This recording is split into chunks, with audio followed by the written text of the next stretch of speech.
Praise the lord. పునరుద్ధానుడైన యేసుక్రీస్తు నామములో మీ అందరికీ నా శుభాభివందనాలు. బాగున్నారా? యేసయ్య మీ అందరినీ ఆశీర్వదించునుగాక. అనుదిన వాత్సల్యతన నేటి వాక్య ధ్యానాంశాన్ని ఉదయకాలం ధ్యానించుకుందాం రండి. పరిశుద్ధ బైబిల్ గ్రంథములో నుంచి యెషయా ప్రవచన గ్రంథం 66వ అధ్యాయము 13వ వాక్య భాగాన్ని నేను చదువుతాను. వీలైతే బైబిల్ తెరిచి వాక్యాన్ని గమనించండి.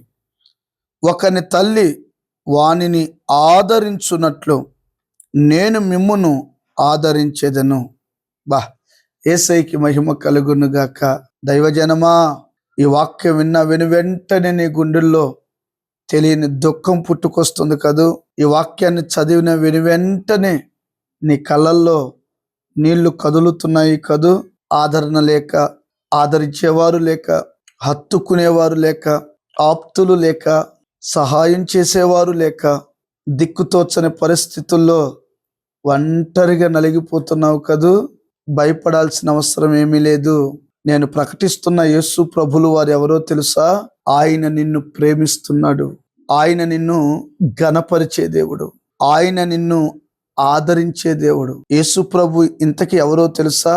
లోకరక్షకుడు, పాపాన్ని జయించిన వాడు, మరణమును జయించిన వాడు, పునరుద్ధానుడై తిరిగి లేచినవాడు, ఈ భూప్రపంచమంతా సర్వశక్తి కలిగిన దేవుడుగా సంచరించుచున్న ప్రభు నీతో ప్రమాణ రీతిగా మాట్లాడుతున్నాడు. తల్లి, భయపడకరా. చెల్లి, భయపడొద్దమ్మా. తమ్ముడు, భయపడొద్దు నాన్న. వాక్యం సత్యం కదా, వాక్యము జీవము కలిగింది కదా, ఈ వాక్యం బలమైనది కదా, నమ్ము. ఒకని తల్లి నిన్ను ఆదరించినట్లు, ఒకని తల్లి వానిని ఆదరించినట్లు నేను నిన్ను ఆదరించబోతున్నా. ఆదరణ లేక కొట్టబడి ఉన్న దాన నీలాంజనములతో నేను నిన్ను కట్టబోతున్నాను. మీరు ఎరుగుదురు కదా, ఒక చంటి బిడ్డ, చిన్నోడు, తల్లి ఎంత కేర్ తీసుకుంటుంది. ఏమండి, ఎలా పనుకోవాలో తెలుసా? ఏమండి, చిన్నగా ఉన్నప్పుడు ఏడుస్తుంటే పరిగెత్తుకుంటూ వెళ్తుంది.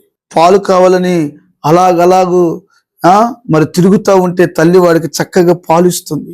ఏడుస్తుంటే హత్తుకుంటుంది. ఏమండి, అలాగ తీసుకెళ్ళి అన్ని చూపిస్తుంది. ఎలా ఆదరిస్తుందో తెలుసా? ఇంత నొప్పి బాధ రాకుండా తల్లి ఏం చేస్తుందంటే కుమారుని ఆదరిస్తూ ఉంటుంది. ఏమండి, ఒక్కొక్కసారి ఆ తల్లి ఆదరణ లేక ఇప్పుడు నువ్వు ఉన్నావేమో. తల్లి మరచును ఒకవేళ, తండ్రి విడిచిపెట్టును ఒకవేళ, కానీ నేను నిన్ను మర్చిపోచాలని అన్నాడు. ఆయన ఎవరో తెలుసా? తల్లి వలె ఆదరించే దేవుడు, తండ్రి వలె ఆదరించే దేవుడు. ఆదరణ లేని ఈ లోకములో, ఆదరణ లేని ఈ లోకములో ఆదుకుంటేని ఎదుటే నిలిచే నీపైనే, అనురాగ సీమలో అనుబంధము పెంచిన నీతో అరణ్యవాసమే నాకు మేలాయి. ఆదరణ లేని వేళలో ఆదరించే దేవుడు. ఈరోజు నీ వాక్యం వింటున్న తల్లి, చెల్లి, తమ్ముడా, క్రైస్తవ దైవ జనమా, దేవుని పిల్లలారా, కన్నీరు కార్చకండి. ఆదరించే దేవుడు నీకున్నాడు, బలపరిచే దేవుడు నీకున్నాడు, కన్నీళ్లు తుడిచే దేవుడు నీకున్నాడు, హత్తుకునే దేవుడు నీకున్నాడు. దావీదు గారు ఎన్నో సార్లు అరణ్య యాత్రలో కృంగిన వేళలో, ఒంటరిగా ఉన్న వేళలో సింహాసనం మెచ్చి 40 సంవత్సరాలు రాజుగా పరిపాలన చేసే కృప ఇచ్చాడు.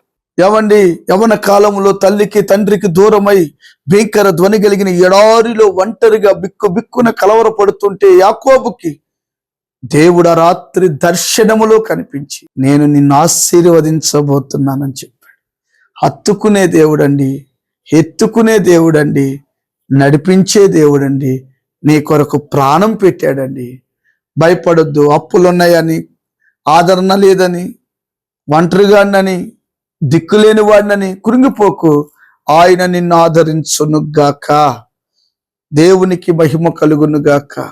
బైబిల్లో ఎంతో మందిని ఆదరించాడు దేవుడు. పౌలు గారు కూడా ఈ విషయాన్ని ప్రస్తావిస్తూ అంటాడు, ఆదరించు తండ్రి, కనికరము చూపు తండ్రి అంటాడు. ఎట్టి శ్రమలలో ఉన్న వారినైనను ఆదరించడానికి శక్తి కలిగిన దేవుడు మీకు మీ కుటుంబాలకి తోడుండి నడిపించును గాక. తల్లవంచండి, చిన్న ప్రార్థన. ప్రేమ కలిగిన మహాపరిశుద్ధుడా, ఆదరణ లేక కొట్టిమిట్టాడుతున్న ప్రజలకు మీరు ఆదరణకర్తగా ఉండి నడిపించమని యేసు నామమున అడుగుచున్నాము తండ్రి. ఆమేన్.